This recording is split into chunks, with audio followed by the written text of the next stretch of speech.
Hi, I'm Veronie Anderson. Welcome to my channel. If this is your first time being here, my videos are not edited. They are raw and authentic, right? I want you to see the real me because we are real person, right? So I'm going to change up my videos a bit tonight. Normally I talk about sex, masturbation, vagina, all of that topic. But tonight I want to talk about love because we all know that if we have a partner that we're in love with, a good relationship, right? There is nothing more magnificent than that kind of love and that kind of sex. And everybody wants to have a mate, to have amazing sex with, and to have an amazing relationship with. So I decided to kind of change it up. So tonight I'm going to talk about love style. And what I mean by that is way you give love to somebody, right? The way you give love to somebody, and maybe even the way you want to receive love. So there is 6 type of love style, and this was created by a guy by the name of John Lee, some sociology by the name of John Lee, right? So I want to give him his credit for the 6 love style, right? So I'm just going to talk about them and explain them at the same time. So the first love style is, and maybe I have to check my notes just to make sure that I don't skip one. So the first love style is Eros, right? And Eros, of course, erotica, romantic love. It stands for romantic love. It stands for sexual desire. So this kind of person, the person with this love style, right, believe that they have to have good sexual desire to be in love, right? Those earth-shattering sex, those tumultuous sex, right? That's the kind of love style that that person have. They have to have that fire, that desire in their relationship. That's the kind of love style they have, right? So Eros. Then they have Storge, right? And this is the friendship love style. That mean the people with this love style want a lover and a friend, right? They don't believe in just having somebody who they have sex with. They want their lover to be their best friend and also their lover. And this is a very good love style to have, especially when people are in older age like I am. I'm 44, I'll tell you, because I don't care. I'm proud of my age and my wisdom. So right now, if I'm looking for a relationship, of course, that's what I'm looking for. I need somebody to be my best friend that I could talk to and also have good sexual relationship with, right? Maybe when you're younger, you don't really care about the friendship part. You just want somebody to just bone and have a good earth-shattering sexual relationship with. But each your own. We all have stages that we have to go in. So that was Storge. The next one is Luda. And when I think about this, I think about Ludacris. Ludacris is married, so I think about Ludacris. So people with this love style, right? They play games, right? They're always testing their partner. They're always flirting with somebody else. They're always playing games. They always asking their partner for like reassurance. They play games. This is the love style, right? Maybe you call them, they don't answer you back for days, they disappear. But these kind of partner is like, it's a testing thing, they're testing you all the time to make sure that you are faithful.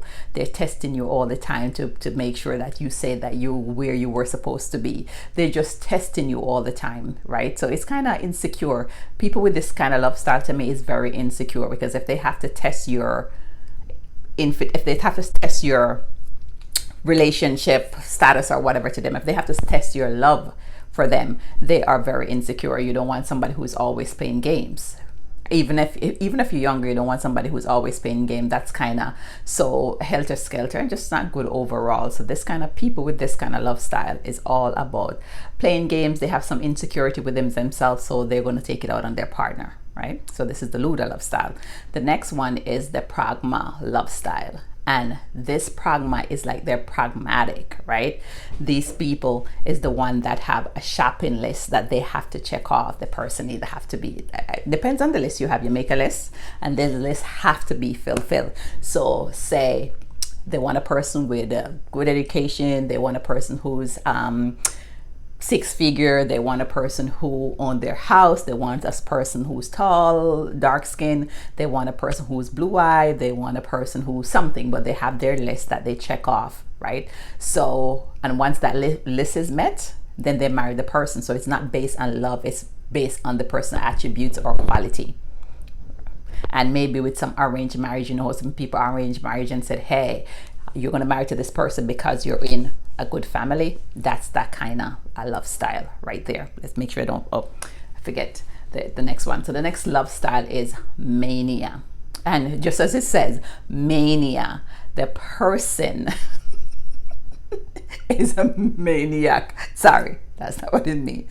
But it's those obsessive love style, right? I always tell people to be careful of those knight in shining armor, the one who just want to come and just to rescue everything for you, the one that give you so much attention, the one that don't give you no breathing room, the one that call you like 10 times a day, 10 phone call, the one that show up at your work without notice, the one who just show up at your apartment without you even knowing, the one that check on you all the time, the one that say, oh my God, I can't live without you, I'm gonna die, and if you leave me, I'm gonna die.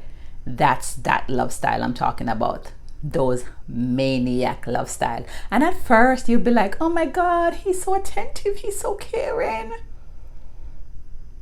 but then it just go above and beyond, right? Because you're not going to have any space. That person's not going to give you no space. That person's not going to give you no breathing room, right? That person's not, you can't go hang out with your girlfriend anymore because that person's going to be like, so what? You don't love me? You don't love me? You prefer to hang out with your friends more than you prefer to hang out with me?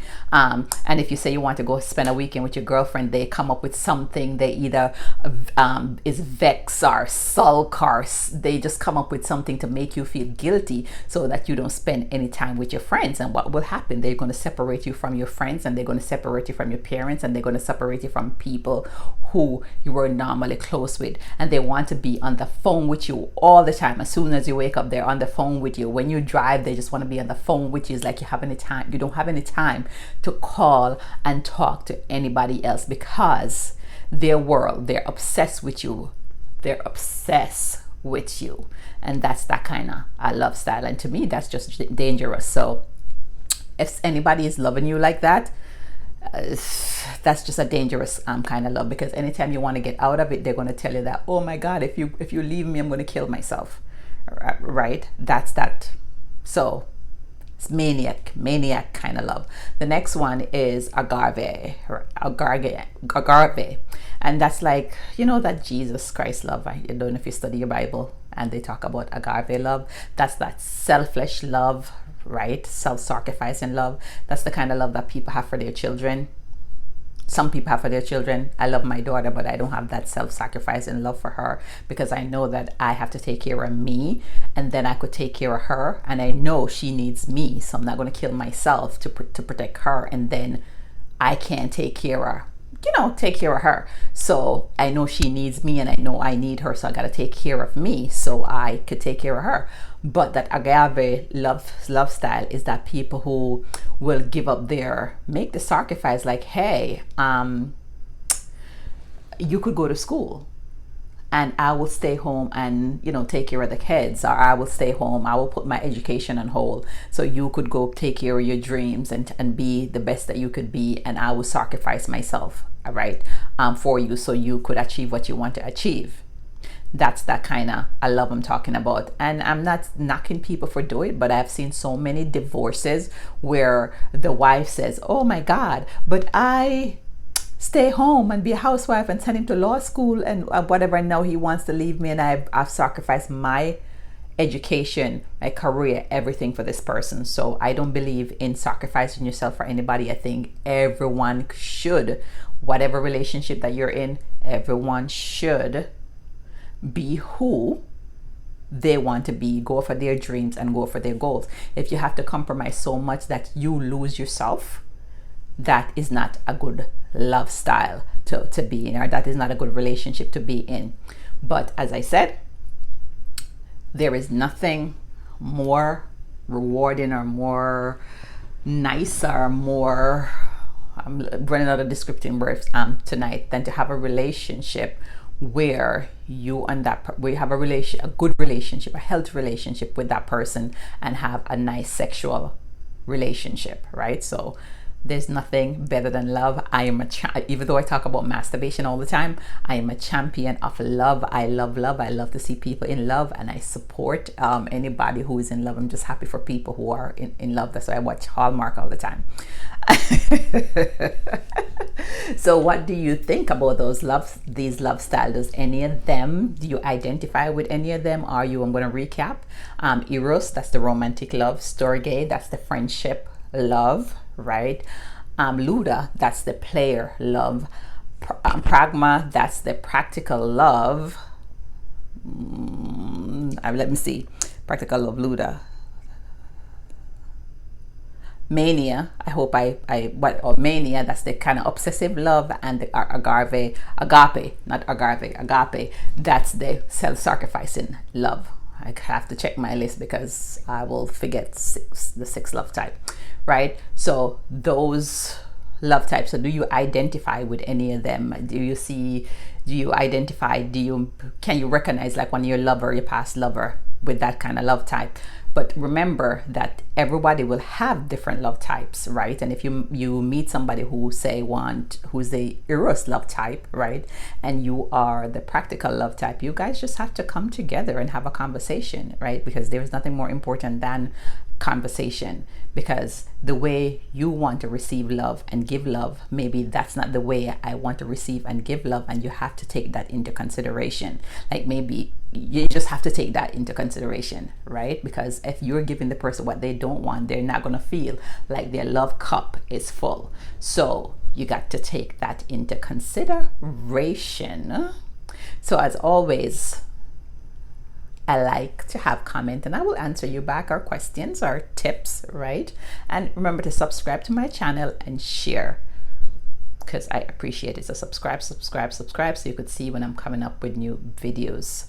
So bye guys. I know I kind of take it a little bit different tonight, but we have to mix it up, because that's what life is all about. Variety. You can't be boring. You can't talk about the same thing all the time. And trust me, I'm all about reinventing myself and mixing something up all the time. I'll keep you on your toes. I keep people on their toes, because I keep me sometimes on my toes and be surprised by what I come up with and what I think of. But anyway, I'm going to end this video and come off and stop messing around. All right, guys.